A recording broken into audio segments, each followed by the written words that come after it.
Salut à tous et bienvenue dans votre récap des plus du lundi 9 février. Au sommaire de cette édition, des nouvelles du Yukon Arctic Ultra au Canada que vous pouvez suivre sur les réseaux sociaux de Distance Plus en partenariat avec la marque Simalp. Français et favoris, Thierry Corbarieux et Guillaume Grima ont abandonné, vous les entendrez. On vous donnera aussi tous les résultats de la trace des Maquisards et du trail Glazig, marqué par la première victoire de la saison de l'une des stars du trail breton, Yves Eloury, dont nous vous ferons écouter la réaction. À notre micro également, Margot Ravinel, en lice pour l'épreuve de ski alpinisme des Jeux Olympiques. Le récap des plus, votre flash info du trail, vous est présenté par Chloé Rebaudot. Salut Chloé. Salut Franck. Il faisait partie des favoris, mais les membres du team Simalp, Thierry Corbarieux et Guillaume Grima, ont tous les deux abandonné le Yukon Arctic Ultra et ses 600 km au Canada. Vainqueur en 2019, Thierry Corbarieux s'est arrêté après seulement 75 km. Il nous a expliqué pourquoi, sur le vif, fataliste, juste après avoir déclenché son SOS, afin que les organisateurs viennent le récupérer dans une zone sans communication. Là, je viens de déclencher. C'est la première fois sur les courses polaires, mais un début à tout. Je m'en serais passé. Mais depuis les premières heures du départ, j'ai pas d'énergie, j'ai mal à l'estomac, j'ai mal à la tête, malgré Doliprane. Ça n'a rien fait, je me suis arrêté 9 heures au poste de contrôle, ça n'a rien fait. J'ai essayé de repartir et là, 10 km ou même 12 pour prendre la décision de déclencher, mais c'était trop loin le bivouac, et dans tous les cas, au bivouac j'aurais arrêté. Mais bon, comme on vient de me dire, il y a 5 athlètes qui ont aussi arrêté, donc c'est eux qui sont prioritaires, ils ont arrêté avant moi. Donc j'ai installé mon bivouac, voilà. Et je vais me mettre au chaud en attendant. Heureusement, il fait pas super froid. Mais bon, ça fait drôle pour la première fois. C'est comme ça. De son côté, son compatriote et coéquipier Guillaume Grima a pris la tête de l'épreuve la plus longue du Yukon Arctic Ultra dès les premiers mètres. Pour rappel, il avait terminé deuxième en 2025 derrière Mathieu Blanchard. Après environ 300 km et plusieurs jours de progression lente, habillé légèrement parce qu'il ne faisait pas très froid, Guillaume a donné de ses nouvelles à Distance Plus à son arrivée au checkpoint de Ross River, alors qu'il était chassé de près par un autre Français, Paul Clément. On l'écoute. Il y a Paul qui est pas très loin derrière. Il me met un peu la pression quand même. Je viens d'arriver au ravitaillement de Ross River. Ça va aussi bien que ça puisse aller après 300 km de course. Les conditions sont bien différentes comme prévu de l'année dernière, qui était très fraîche et sèche. Alors que là, on est plutôt sur du chaud et humide. Je suis assez trempé. Tout est mouillé, même mon système de bivouac et tout. Bon, après, c'est pas compliqué de bivouaquer, vu qu'il fait pas froid. Mais voilà, c'est les pieds très vite trempés et puis c'est d'autres problématiques à gérer. Mais ça fait voir la course différemment. Voilà, donc là, Ross River, je me refais un petit peu. Je vais aller faire une bonne sieste d'1 heure, je pense. Puis je vais m'en aller sur l'aller-retour sur la terrible des Nashua Trail, qui est quand même un gros morceau, avec 3400 mètres de dénivelé aller-retour. Donc avec la Poulka, c'est pas évident, mais voilà. En arrivant à Faro, après la section la plus difficile du parcours et avant de faire demi-tour pour repartir en direction de l'arrivée, soit à Tesline, Guillaume Grima nous a de nouveau fait un état des lieux, toujours pressé par Paul Clément, en permanence quelques kilomètres derrière lui. Ça va bien, je viens d'arriver à Faro, après plus de 350 km. Et j'ai mis un peu plus de rythme sur les 12 derniers kilomètres avant d'arriver au checkpoint. Là, on était sur la route, donc ça avançait bien. Pour essayer de distancer un peu Paul, qui me suit toujours de proche. C'est un peu le jeu du chat et de la souris. Depuis le premier checkpoint, on s'est pas vu, en fait, alors qu'on est vraiment proche. Donc c'est un peu rigolo. Là, encore une fois, au checkpoint, du coup, j'essaye de faire efficacement, manger, faire une petite sieste, refaire mon sac et puis repartir un peu au plus vite. Puis là, c'est sur le retour, donc du coup, on va se croiser. Et puis à partir de demain, je devrais croiser les autres athlètes, donc c'est cool, ça fait du bien au moral, ça. Sur le chemin du retour à nouveau vers le checkpoint de Ross River, les choses se sont malheureusement compliquées pour Guillaume Grima. Lui, le spécialiste des efforts d'ultra-endurance dans le grand froid, a vu l'état de ses pieds se dégrader en raison des effets de l'humidité. Il faut imaginer une lente macération dans ses chaussures. Quand il nous donne de ses nouvelles, après 450 km de course, on sent que celle-ci est en train de se jouer. Écoutez-le. Les 10-15 derniers kilomètres étaient vraiment compliqués pour moi. J'ai mes pieds qui sont complètement imbibés d'eau, la peau toute fripée, c'est comme quand t'es dans un bain, mais puissance 1000 quoi. Et donc là, je dois laisser sécher mes pieds au checkpoint, faire en sorte qu'ils retrouvent une allure. J'ai aussi quelques ampoules attachées à tout ça. Donc là, pour l'instant, c'est pas évident. Et puis on verra. Je vais tenter de repartir de toute façon, mais il reste plus de 200 kilomètres, quoi. Donc dans cet état-là, on va voir. Et donc finalement, malgré des semaines de préparation spécifique et sa détermination à gagner ce Yukon Arctic Ultra, Guillaume Grima a dû renoncer à son rêve et rendre son dossard. Déçu, évidemment, mais lucide, une fois encore, il s'est confié à Distance Plus.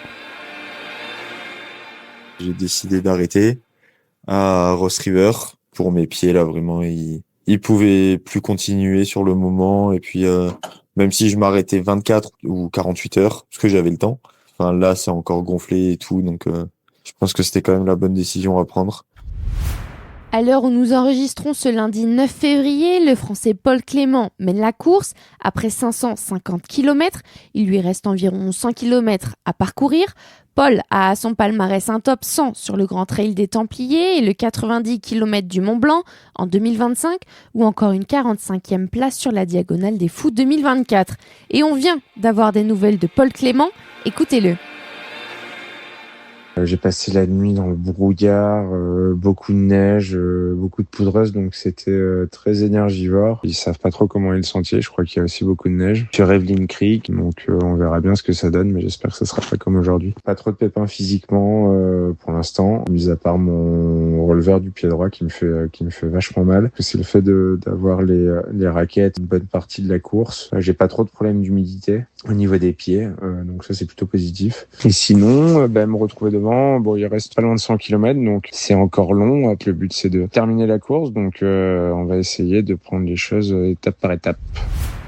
Chez les femmes, l'Autrichienne Jasmin Stoderger, 12e du Mute l'an passé, occupe la 4e position du classement général. Autre épreuve de l'événement, Chloé, le 350 km. Il n'y avait que 16 concurrents au départ le dimanche 1er février. Une seule femme a terminé la course. Il s'agit de la Suissesse Michaela Senft, coureuse amatrice et passionnée de plein air. Elle a terminé 2e au classement général derrière l'Allemand Alexander Oernis. Elle a adoré son expérience, la première sur une telle distance. Elle ne s'attendait pas à réaliser cette performance. On l'écoute. Je suis partie sans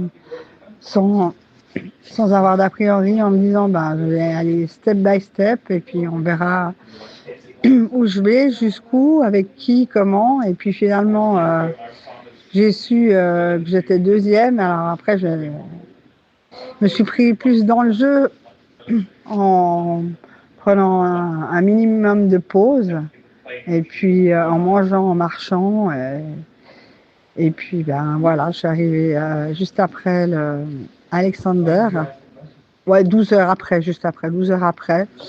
Mais ouais, heureuse. Je pense que je ne réalise pas complètement.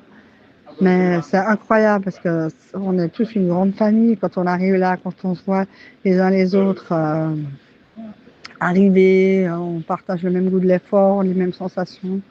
Et puis c'est vrai que cette dernière étape, elle était... Franchement, c'était du costaud, quoi. Moi, je suis d'une fois, je crois que je vous ai dit, décharger la Pouika 2 fois pour monter, sinon j'y arrivais pas. Alors, j'avais au final un thermos qui m'a servi à rien. En plus, il n'était pas aussi performant que les 2 autres. Et puis, un peu trop de bouffe. Mais bon, ça s'apprend aussi. Retour en France et direction la Bretagne, d'abord dans les Côtes d'Armor, où se déroulait le trail Glazig, première des 7 étapes du Challenge West Trail Tour. Avec sur le 54 km et 1100 D+, un parcours inédit. Et c'est sur celui-ci que le local Yves Loury s'est imposé en 3h53 avec 9 minutes d'avance sur Maël Burès et Clément Michel dans des conditions humides. C'était sa première course de la saison. Il revient sur celle-ci à notre micro ainsi que sur la suite de son calendrier. On avait une plutôt belle météo au final ce matin, contrairement aux derniers jours, ce qui fait qu'on avait un terrain hyper gras, mais vraiment j'ai rarement vu un Glazig aussi gras, même jamais je pense ces dernières années. Et puis ça s'est bien passé, on a fait la course avec Mathieu Hubert pendant 35 km et j'ai réussi à repartir à un moment dans les parties plus boueuses et faire l'écart au fil des derniers kilomètres. Donc plutôt content pour lancer la saison et de gagner à la maison en plus. Et après, pour le reste de la saison, les 2 prochains gros morceaux, ça sera Tenerife Blue Trail sur le 70 km et le Trail de Guerre-les-Dents en mai, pareil le 70. Yves Loury a aussi planifié de terminer son année sur le trail de Bourbon, à La Réunion, en octobre. 4e du format 100 km du Nice Côte d'Azur by UTMB en septembre dernier, Anaïs Duval l'a emporté chez les femmes. Elle a devancé Marie Kamanen et Camille Henriot. Jonas Lemahout et Anise Lequéré se sont eux imposés sur le 28 km. Dans l'Ain se courait la trace des maquisards, Chloé, dont le format majeur 100 km et 4000 D+, se déroulait en grande partie de nuit. Et c'est Jérémy Arboré qui en est venu à bout. Le premier, lui qui en octobre dernier au sein de ce même massif montagneux avait déjà remporté le 76 km de l'Ultra Trail des montagnes du Jura. Il a devancé Benoît Ribeiro et Florian Pierre. Sur la course féminine, Isabelle Dragon a décroché la victoire devant Anaïs Sirio et Caroline Sébert. Le format Maratrail, soit 42 km et 1700 mètres de D+, est revenu à Alexandre Béraud et Diana Ballet. Pour Alexandre Béraud, c'était son premier dossard depuis son accident survenu avant le Grand Raid de La Réunion qu'il avait finalement couru avec sa sœur. Une pluie de résultats maintenant, en commençant par le Trail d'Aise dans les Alpes-Maritimes, où Nadir Bessaï et Camille Caracena ont remporté le 30 km et 1500 D+, de l'événement. Dans le Cantal, 3e victoire consécutive pour François Boulard sur le 41 km et 2100 mètres de D+, du raid des Gabariers. Domitil Fabre l'a emporté chez les femmes. Alexandre Viol et Mélissande Muller se sont offerts le 26 km. Enfin, dans le Lot, Mélanie Finas et Jonathan Rousset ont triomphé sur l'Ultra Trail des Fontaines et ses 103 km et 4000 D+. Clément Lalba et Camille Lescuyer l'ont emporté sur le Maratrail, Loïc Robert et Mylène Dacosta Race sur le 31 km. On poursuit avec du ski alpinisme. Exactement, avec la 3e place de Thibaut Garivier et Ludovic Pombré sur les Pointes Blanches, épreuve en duo qui se déroulait en Haute-Savoie, remportée par Baptiste Elmenreich et Julien Bernard. Simon Paccard et Tom Chambers ont fini 4e, Clovis Chavreau et Benjamin Roubiol 12e. Chez les femmes, Sonia Brusso et Marcela Vassinova ont terminé 2e. Sonia Brusso qui avait déjà remporté plus tôt dans la semaine la 8e étape du Millet Ski Touring à Courchevel, tout comme Aurélien Dunant-Palaz. Et en parlant de ski alpinisme, Margot Ravinel nous a partagé la semaine dernière sa réaction après sa sélection pour les Jeux Olympiques de Milan-Cortina. On l'écoute. J'ai vécu cette sélection un peu de manière progressive parce que en stage, je me sentais bien. Après, j'avais gagné aux États-Unis et j'ai fait 2e à Courchevel. Et la section a été annoncée 2 jours après. Donc, je dirais que je m'y attendais un peu. Donc, ça m'a fait moins d'émotion que ce que j'avais pu vivre dans d'autres situations. Mais j'étais super contente quand même. Déjà, je me dis que ce sera une super expérience puisque ce sera la première fois pour moi. Après, c'est une course d'1 jour. Je pense qu'on sera toutes dans un état différent des Coupes du Monde. J'ai pas trop envie de penser aux résultats, mais plus de me concentrer sur mon plan d'action, profiter de l'expérience et me donner à fond parce que c'est un événement unique. Je suis motivée et aussi un peu stressée parce que forcément j'ai des doutes aussi et je sais pas si je vais réussir à reproduire ce que j'ai fait avant. Mais là, il me reste 2 semaines avant la compétition.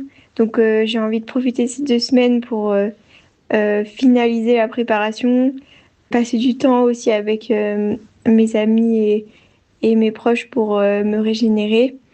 Et ensuite, pour les objectifs, comme je disais tout à l'heure, de résultats, je veux pas trop anticiper parce que je sais pas comment ça sera. Mais sinon, j'ai vraiment envie d'être 100% présente pendant la course et profiter. Rendez-vous est donc donné le 19 février prochain pour l'épreuve de sprint. Concernant le mercato, Jennifer Lichter et Adam Merry rejoignent tous les deux All Conditioners Gear. Par ailleurs, Léo Rogom a signé chez Kailas Fuga, tandis que Brooks accueille la franco-québécoise Elisa Morin. Le Québec, justement, sera cette année au programme des Golden Trail World Series, puisqu'on l'a appris il y a quelques jours, le Québec Mega Trail accueillera la seule étape nord-américaine de ce circuit de trail court. Il débutera en Espagne le 17 mai, à l'occasion du célèbre Zegama Ice Corée. Voilà, c'est tout pour nous cette semaine. À suivre très prochainement le dénouement du Yukon Arctic Ultra. On suivra aussi la chasse au Golden Ticket sur le Tarawera Bayou Tembe en Nouvelle-Zélande et sur le Black Canyon Ultra en Arizona. Salut! Merci Chloé. Si vous voulez encore plus de trail dans vos oreilles, n'hésitez pas à écouter sur toutes les plateformes de podcast ainsi que sur YouTube La Banda des Plus, le talk show du trail présenté par Nicolas Fréret. À écouter ou à réécouter également les épisodes de la première saison du PC Course, le podcast qui court après les histoires.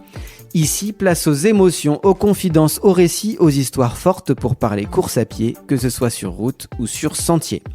Par ailleurs, on vous invite à vous abonner gratuitement à notre newsletter Extra des Plus pour y lire des histoires de trail inédites. Vous pouvez retrouver le lien d'abonnement dans notre bio Instagram ou directement sur la plateforme Kessel Média. Côté promo, bénéficiez de 15% de rabais sur une première commande de produits de nutrition NAC avec le code LBAD+, ainsi que de 10 € de rabais sur un abonnement de 6 ou 12 mois à la plateforme d'entraînement personnalisée Run Motion Coach avec le code DPLUS10, DPLUS en lettres majuscules. Enfin, obtenez aussi une réduction de 10 € sur l'achat d'un casque à conduction osseuse ou aérienne Shox avec le code LBAD+. Le récap des plus est réalisé par Clément Lenné. Quant au design sonore, il est signé Alexandre Ferreira. A plus et bonne semaine à tous!